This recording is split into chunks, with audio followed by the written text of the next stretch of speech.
দর্শক, এই মুহূর্তে আমরা আরেকজন প্রতিনিধি, আমাদের প্রতিনিধির কাছে যাচ্ছি। সহকর্মী মিফতা গালিব আছেন সেখানে, সরাসরি যুক্ত হচ্ছে তার সাথে।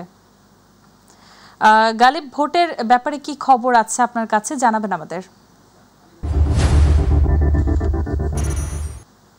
আছি ঢাকা বিশ্ববিদ্যালয় ক্লাব কেন্দ্রে। এখানে আসলে শেখ ফজিলুদ্দিন মুজিব এবং কুয়েত মূর্তি হলের যে ছাত্রীরা আছে, যে শিক্ষার্থী এবং যে প্রার্থীরা আছে, তারা এখানে আসলে ভোটাধিকার প্রয়োগ করবে। এখানে প্রায় 4312 জন শিক্ষার্থী তারা তাদের ভোটাধিকার প্রয়োগ করবে।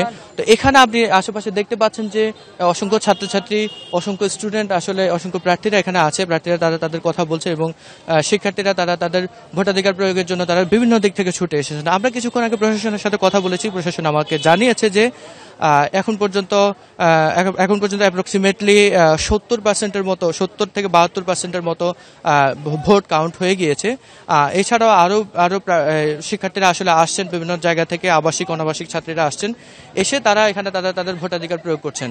তো এখানে আমরা এখন পর্যন্ত আমরা যা দেখেছি যে আসলে খুব বেশি ভিন্ন কোনো পরিস্থিতি আমরা খুব বেশি দেখিনি। তবে কিছু পাল্টা অভিযোগ রয়েছে, যেটা আসলে কেউ বলছে যে আসলে ইয়ে করছে। কিন্তু আমরা এখানে একজন প্রার্থীকে পেয়েছি, যিনি ঐক্যবদ্ধ শিক্ষার্থী প্যানেলের মুক্তিযুদ্ধ এবং গণ আন্দোলন বিষয়ক সম্পাদক পদে যিনি লড়ছেন, তার সাথে আমরা কথা বলবো।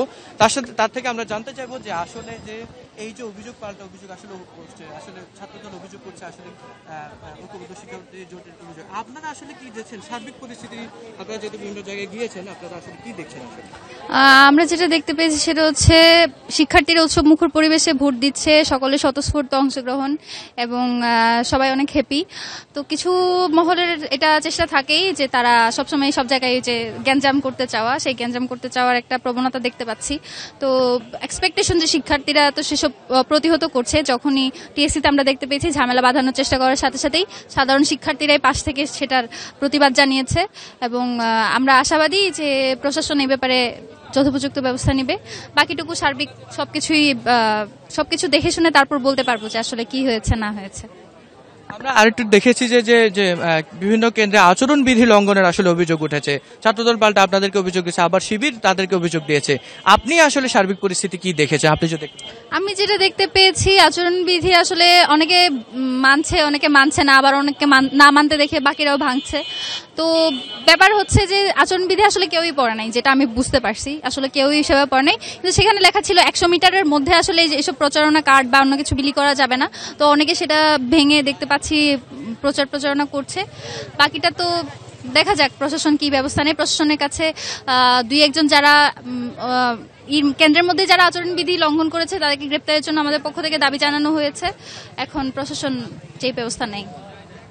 আপনারা আসলে দেখছিলেন যে এখানে একজন প্রার্থী, তিনি আসলে সার্বিক পরিস্থিতি জানানোর চেষ্টা করেছেন। তিনি আসলে বলার চেষ্টা করেছেন যে আসলে পরিবেশ পরিস্থিতিটা আসলে কেমন।